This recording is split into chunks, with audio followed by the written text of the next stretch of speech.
Hello দর্শক বন্ধু, আপনারা কেমন আছেন? আশা করি সবাই ভালো আছেন। টেক ট্যালেন্ট গ্রো এই মোটিভেশন চ্যানেলে আপনাদেরকে সকলকে স্বাগত। আজকে আপনাদেরকে দেখাবো প্লিথ বিম, গ্রেড বিম, আপনার টাই বিম। তিন রকমভাবে বিভিন্ন জায়গায় এইভাবে নামকরণ করা থাকে, বিভিন্ন জায়গায় বিভিন্নভাবে বলে। তো আপনাদেরকে প্লিথ বিম, আপনার টাই বিম কিংবা গ্রেড বিম আপনারা কীভাবে বানাচ্ছে এবং নলেজ আপনি রাখবেন গ্রেড বিমের, আপনাদের সামনে তুলে ধরবো। প্লিথ বিম কী করে দিতে হয়, টাই বিম কী করে দিতে হয়, কেমনভাবে দেওয়া উচিত, সম্পূর্ণ বিস্তারিত বর্ণনা করব আপনার সঙ্গে। আপনারা সঙ্গে থাকবেন। তো আজকে আপনাদেরকে বলবো যে টাই বিম বা প্লিথ বিম কীভাবে দিতে হয় এবং কোথা থেকে দিচ্ছেন। এখানে আমি সম্পূর্ণ দেখাবার চেষ্টা করব। গ্রাউন্ড লেভেল এখানে অলরেডি 3 ইট উঁচু করা হচ্ছে। 1 ইট দেওয়ার পরে এখানে প্লিথ বিম দেওয়া হচ্ছে। প্লিথ বিমটা আপনার যেটা টাই বিম বলছে, টাই বিম দেওয়া হচ্ছে আপনার 8 ইঞ্চি বাই 10 ইঞ্চির একটা টাই বিম দেওয়া হচ্ছে 12 mm রড দিয়ে। আপনার এই কলমটাকে ফার্স্ট ফ্লোর ওঠানো হবে, দুতলা বানানো পরিকল্পনা আছে। তা আপনারা অবশ্যই 12 ইঞ্চির রড দিয়ে পরে আপনারা দুতলার ফাউন্ডেশন করতে পারেন। এর ডিস্টেন্স হচ্ছে 7 ইঞ্চি বাই 6 ইঞ্চি ডিস্টেন্স আপনার আসছে। এইভাবে কলমটা বানাচ্ছে। এই ঘরে মোটামুটি আপনার কলম দেওয়া হচ্ছে 12 ফুট অন্তর অন্তর, কোনো জায়গায় 10 ফুট, কোনো জায়গায় 12 ফুট অন্তর অন্তর কলম মেনশন করা আছে। এখানে কলম 1, 2, 3, 4, 5, 6, 7, 8, 9, 10, 11, 12, 13, 14, 15, 16, 17 টোটাল বাড়িতে আপনার 17টা কলমের ওপর বাড়িতে ফাউন্ডেশনটা উঠবে।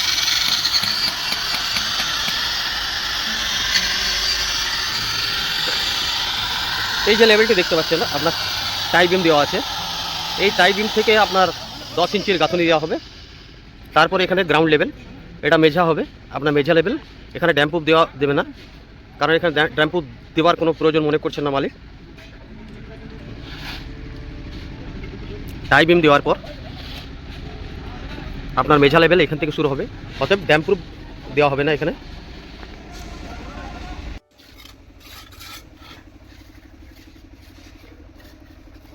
এখানে দেখতে পাচ্ছেন 12 মিলিমিটার রড দিয়ে আপনার টাই বিমটা কি বানানো হয়েছে। দু সাইডের যে ইট গাঁথনি আছে 3 ইঞ্চি করে 6 ইঞ্চি বাদ দিলে আপনার হচ্ছে 9 ইঞ্চি, মানে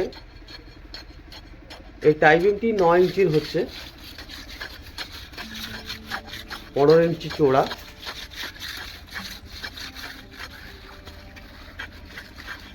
তা আপনারা যখন টাই বিম বানাবেন, শাবল দিয়ে কুচো কুচে আপনার সমস্ত ফাঁকা জায়গাগুলোকে আপনার ফিল আপ করে নিতে হবে, যাতে টাই বিমের ফিনিশিং ভালো থাকে।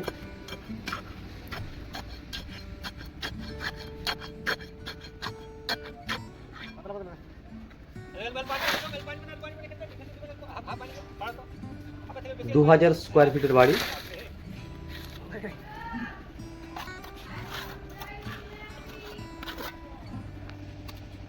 শাবল দিয়ে কুচে কুচে জায়গাগুলোকে ফিল আপ করা হচ্ছে, যাতে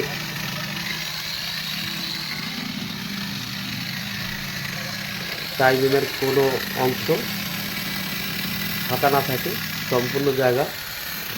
এখানে যে মশলাটা বানানো হয়েছে, লিকুইড ফর্মে বানানো হয়েছে, ভাইব্রেটার দিয়ে সেই মশলাটাকে আপনার সেটিং করা হচ্ছে, যাতে নিচে কোনো ফাঁকা অংশ না থাকে। এই রকম প্রসেসে টাই বিম দেওয়া উচিত, প্লিথ বিম। আপনারা যখন বাড়ি বানাবেন তো সম্ভবত এরকমভাবে যদি ভাইব্রেটার দিয়ে না পারেন, তো আপনারা অবশ্যই শাবল দিয়ে কুচে কুচে আপনার সেই জায়গাগুলোকে নিচের যে ফাঁকা অংশগুলো আছে সেগুলো ফিল আপ করবার চেষ্টা করবেন।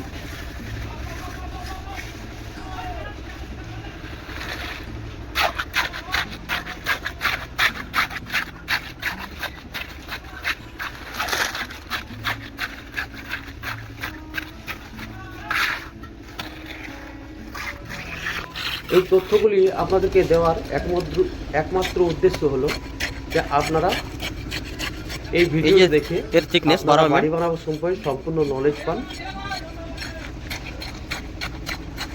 আপনারা যদি এই তথ্যগুলি উপকৃত হন আপনার থিকনেসের উপর বানানো হচ্ছে পুরো টাইপটিকে দেখতে পাচ্ছেন, লাইক ও সাবস্ক্রাইব করতে ভুলবেন না। লকগুলো ফেলা আছে এমনিভাবে।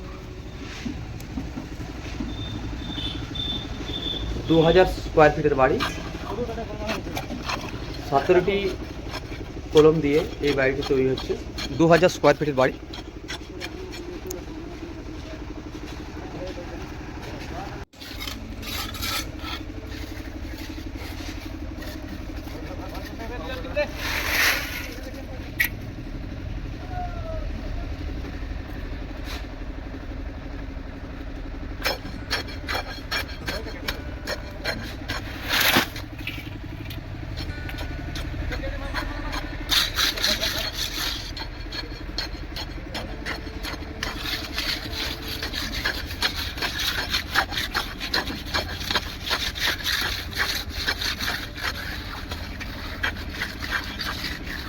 এই তথ্যগুলি পেয়ে আপনারা অনেক কিছু আইডিয়া করে নিতে পারবেন যে আপনার প্লেন বিম, টাই বিম কিংবা গ্রেড বিম বিভিন্ন জায়গায় বিভিন্নভাবে বলে থাকে।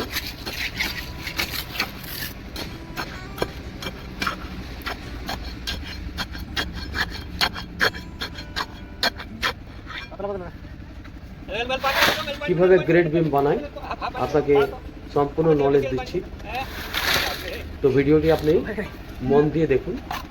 দেখতে পাচ্ছেন লেবাররা মালিক দাঁড়িয়ে থেকে পরে সম্পূর্ণ পর্যবেক্ষণ করে কিন্তু কাজটা করাচ্ছে।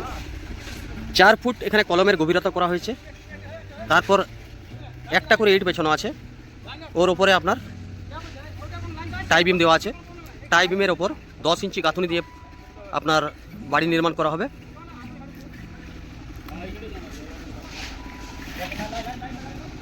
এখানে ড্যাম্প প্রুফ দেওয়ার কোনো প্রয়োজন নেই, কারণ ড্যাম্প প্রুফ যদি হাইট করা হতো, আপনার যদি বাড়ি হাইট করার পর যদি মেঝে করা হতো, একটু উঁচু করে যদি মেঝে করা হতো, অলরেডি যে গ্রাউন্ডটা আছে একটু উঁচুতে আছে, রাস্তা লেভেল থেকে অনেক উঁচুতে আছে, সেক্ষেত্রে আপনার যদি আপনার টাইবিমের ওপর যদি মেঝে ঢালাই করা হয়, ড্যাম্প প্রুফ দেওয়ার কোনো প্রয়োজন নেই, ডিপিসি দেওয়ার কোনো প্রয়োজন নেই।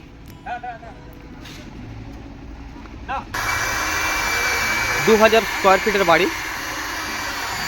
তা আপনারা যখন বাড়ি বানাবেন তখন আপনার একটা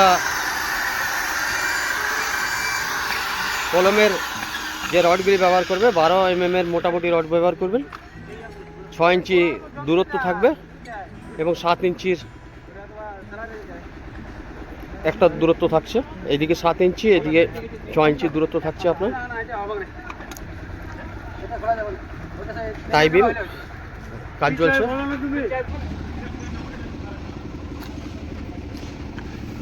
এইখান থেকে সম্পূর্ণ ফাঁকা যে জায়গাটি আছে আপনি দেখতে পাচ্ছেন, এই যে জায়গাটি ফাঁকা জায়গাটি এখানে ফিল আপ করা হবে। ফিল আপ করার পর আপনার মেঝে এখান থেকে শুরু হয়ে যাবে। অতএব এর উপরে যদি আপনি 10 ইঞ্চির গাঁথুনি করেন তাহলে এখানে ডিপিসি দেওয়ার কোনো প্রয়োজন পড়ছে না। এখানে একটা কস্ট কাটিং হচ্ছে। এটার উপর যদি 10 ইঞ্চি গাঁথুনি দেওয়া হয় তাহলে ডিপিসি দেওয়ার কোনো প্রয়োজন পড়ে না। যদি আপনার মেঝে যদি উঁচুতে বানাবেন, মেঝে যদি উঁচুতে বানাবার কথা থাকতো, ধরুন আপনার এখানে মেঝে এত লেভেলে যদি উঁচুতে বানান, অবশ্যই এখানে 10 ইঞ্চির পর একটা ডিপিসি দেওয়া প্রয়োজন থাকতো, কারণ ডিপিসির কাজ হচ্ছে ড্যাম্প প্রুফ। মাটির লেভেল থেকে যখন উঁচু থাকছে, আপনার গ্রেড বিম উঁচুতে থাকছে, তখন আর ড্যাম্প প্রুফ দেওয়ার কোনো প্রয়োজন পড়ছে না। এই তথ্যগুলি পেয়ে যদি আপনাদের ভালো লাগে, অতি অবশ্যই চ্যানেলটিকে লাইক এবং সাবস্ক্রাইব করতে ভুলবেন না। আপনারা সবসময় আমার সঙ্গে থাকবেন, ভালো থাকবেন, সুস্থ থাকবেন। নমস্কার।